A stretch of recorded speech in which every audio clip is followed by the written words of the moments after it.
बिहार के अंदर में विद्या जो है फुटपाथ पर बिकेगा, जूता चप्पल जो है शोरूम में बिकेगा। देख रहे फुटपाथ पे हम लोग बैठे हुए हैं, यही दुकान हमारा था। गरीब स्टूडेंट को पढ़ना नहीं देना चाहता सरकार, पढ़ेगा तो आगे बढ़ेगा, जॉब मांगेगा। यहाँ पे गरीब स्टूडेंट पढ़ता है, अमीर बाप का बेटा बेटी नहीं पढ़ता है। यहाँ पे कास्ट मिलता है 3000 की किताब 100 रुपये में। सरकार से मांग करते करते इतना दिन तो हो गया, अब घंटा नहीं सरकार से कोई मांग है मेरा, कोई फर्क पड़ता नहीं है। नमस्कार, मैं हूं अखंड ज्योति, आप देख रहे हैं आवाज़ न्यूज। आज मैं पटना के गांधी मैदान के ठीक सामने उद्योग भवन के पास आया हूं। यहां पर पहले अच्छा एक पुराना सा किताब का कॉपी का मार्केट हुआ करता था, जो कि बंद हो चुका है। वो ठीक वहां पर था। आइए पहले यहाँ के कुछ दुकानदार लोगों से जानने की कोशिश करते हैं, जो कि पहले तो दुकान हुआ करता था इनका, लेकिन अभी फ़िलहाल वो फुटपाथ पर आ गए हैं और फुटपाथ पर किताब लगाकर बेच रहे हैं। आइए इनसे जानने की कोशिश करते हैं, आपको किन किन दिक्कतों का सामना करना पड़ रहा है। देखिए सर, सबसे पहले हमारा दुकान के पाठक जो एमडी जो आए थे तो हमको बना करके दुकान दिया गया। अच्छा, हम लोग किराया देते थे, रहते थे, मज़े से थे, हम लोग से कोई दिक्कत नहीं था। एक नया एमडी ने आया, वो क्या किया के बाद हम लोग का दुकान उजाड़ के रोड पर फेंक दिया गया। हम लोग बहुत लोग गए मंत्री लोग के यहाँ, बहुत लोग पैरवी किए, लेकिन लोग का कहना हम है कि नहीं, बिहार के अंदर में विद्या जो है फुटपाथ पर बिकेगा, जूता चप्पल जो है शोरूम में बिकेगा। देख रहे फुटपाथ पे हम लोग बैठे हुए हैं, देख करके विद्या जो धूल पड़ता है, धूल पड़ता है, धूप लगता है, धूप में हम लोग काला हो जाते हैं। क्या करें, रोजी रोटी के लिए, बाल बच्चे के लिए बैठे हुए हैं, फिर भी सरकार को कोई ध्यान नहीं है। क्या आपने बिहार के शिक्षा मंत्री से बात करने की कोशिश नहीं की? सबसे बहुत कोशिश की है, लेकिन लोग कोई नहीं सुना। पप्पू यादव के यहाँ गए, वो भी बेचारा सपोर्ट किए। तेज प्रताप जी के यहाँ गए, उस समय गठबंधन का सरकार नहीं बना था, लेकिन तेज प्रताप जी बोले थे कि हम लोग आप लोग पर सहयोग कर देंगे, आप लोग नहीं हटिएगा। फिर भी हम लोग का दुकान रोड पर ला दिया। देख रहे हैं, इस तरह से हम लोग बैठे हुए हैं। आइए इनका दुकान देखने का कोशिश करते हैं। देखिए, यही हमारा दुकान है, सामने यही दुकान हमारा था। यही इनका दुकान है जो ठीक सामने आपको नज़र आ रहा है, जो कि अभी बंद पड़ा है। और ये किराया देने के लिए भी तैयार थे सरकार को, लेकिन जबकि इनको फुटपाथ पर लाया गया है, दुकान बंद करवा दिया गया भीतर। और इनका यहाँ तक कहते हैं ये लोग कि सरकार कुछ बातें कह रही है कि कुछ चीज़ें मॉल में बिक रही हैं, लेकिन किताब विद्या की जो चीज़ है ठीक गांधी मैदान के ठीक सामने गंदगी यहाँ पर लगा हुआ है। यहाँ पर ठीक आप देख रहे हैं गंदगी लग चुकी है, और यहाँ पर बेड पर मतलब एक लगाया गया है छोटा सा ईंटा लगाकर, और विद्या को बेचा जा रहा है, आप समझ सकते हैं। और यहाँ पर गंदगी भी लगी हुई है, ऐसा कोई साफ़ सुथरा भी जगह नहीं दिया गया है इन लोग को। और आगे भी देखने की कोशिश कर रहे हैं। शिक्षा मंत्री से बात करने की कोशिश नहीं की? हमने सबसे बात किया, उद्योग मंत्री से लेकर हर चीज़ से। यहाँ तक पप्पू यादव यहाँ भी है, ठीक ना, तेजस्वी यादव घर पे गए, लालू यादव से भी बात हुई, कोई ने सुनवाई नहीं किया। क्यों हटाएगा? गरीब स्टूडेंट को पढ़ना नहीं देना चाहता सरकार, पढ़ेगा तो आगे बढ़ेगा, जॉब मांगेगा। यहाँ पे गरीब स्टूडेंट पढ़ता है, अमीर बाप का बेटा बेटी नहीं पढ़ता है। यहाँ पे कास्ट मिलता है 3000 की किताब 100 रुपये में, इसलिए। आखिर ये कब हटाया गया था? ये लगभग 2.5 महीने से।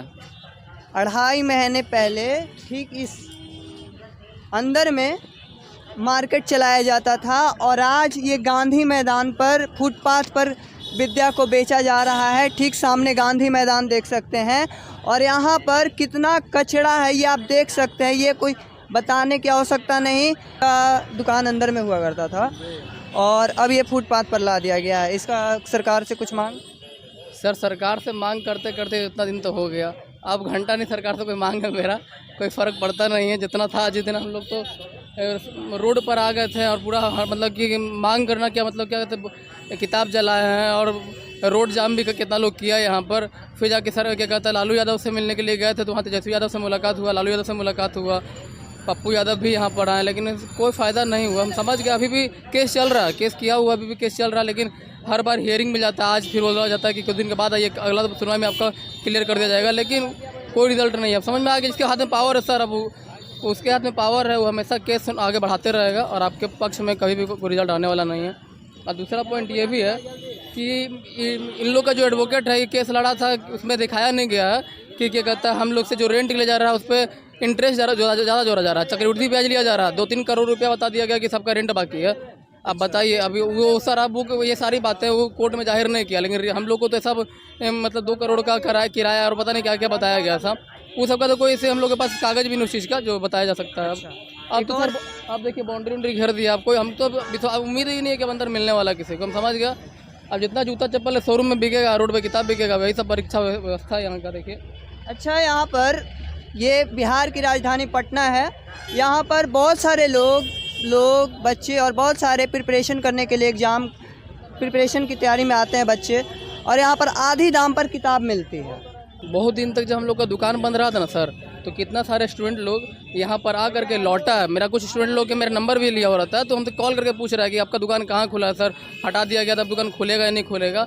क्योंकि ये सेकेंड हैंड किताब बाज़ार है, ठीक है, यहाँ अपना बाज़ार के नाम से फेमस है, यहाँ सिर्फ सेकेंड हैंड किताब बिकता है। तो जितना सारे स्टूडेंट गरीब लोग हैं, नया बुक बहुत कॉस्टली मिलता है, तो उन लोग को यहाँ बहुत सुविधा मिलता है। मेडिकल से IIT, कंप्यूटर से लेकर के 6 to 12 हर बुक यहाँ मिल जाता है, NCERT या रेफरेंस बुक सब कुछ मिलता है यहाँ पे। और जब ये मार्केट कुछ दिन तक बंद हो गया था ना, उस टाइम पे जब हम लोग को बाहर निकाला गया था, हम लोग घर चले गए थे, तो उस टाइम में बहुत लोगों को प्रॉब्लम हुआ था। हमने कितने स्टूडेंट लोग से कहा भी कि अगर आप लोग को इतना प्रॉब्लम इस चीज़ से हो रहा था, आइए हम लोग के साथ जुड़िए और कम से कम आकर के सबको मिलकर सरकार से बात किया जाता है। लेकिन रियल में कि वो स्टूडेंट लोग भी क्या कर रहे हैं, वो लोग पढ़ाई स्टॉप करके तो हम लोग के साथ आके लड़ेगा नहीं ना सर। तो अब उसी लोग के लिए सर हम लोग अपने लिए तो अपने आप को देखते हुए, स्टूडेंट लोग को देखते हुए हम लोग यहाँ पे रोड पर आकर के फोल्डिंग लगा करके किताब बेच रहे हैं। कम से कम धूप में आकर बेच रहे हैं कि कम से कम हमको भी कुछ बेनिफिट होगा और कुछ स्टूडेंट लोग को भी लौटना नहीं पड़ेगा, स्टूडेंट लोग को भी पैसा मतलब कम पैसा में किताब यहाँ उपलब्ध हो जाएगा। आप एक चीज़ देखने की यहाँ कोशिश करेंगे कि जितने भी दुकान बंद हैं और उसके अलावा जो दुकान खुला है वो ब्रांड दुकान है। एक चीज़ नोटिस करिएगा, पूमा का खुला हुआ है, लेविस का खुला हुआ है, मोंटी कार्लो का खुला हुआ है, और ऊपर में है उद्योग भवन। तो क्या गरीबों के लिए यहाँ दुकान नहीं दिया जा रहा है? और जो ब्रांड है यहाँ पर आकर खोले गए हैं, केवल उन्हीं का ये दुकान लगाया गया है ये, जबकि यहाँ के लोग भी किराया देने की कोशिश करते हैं लेकिन उनको दुकान नहीं मिल रहा है। जब यहाँ पर ब्रांड आके खोला जा सकता है लेकिन यहाँ के स्थानीय लोगों को दुकान नहीं मिल रहा। विद्या यहाँ पर फुटपाथ पर बेचा जा रहा है लेकिन दुकान में नहीं बेचा जाएगा। मैं इतना ही मांग करना चाहता हूँ सरकार से, महागठबंधन की, कृपया इन सभी लोगों को सुनने की कोशिश करें, इन लोगों को भी दुकान दिया जाए। यहाँ के स्थानीय लोग हैं। आप देख रहे थे आवाज़ न्यूज़, मैं था अखंड ज्योति, धन्यवाद।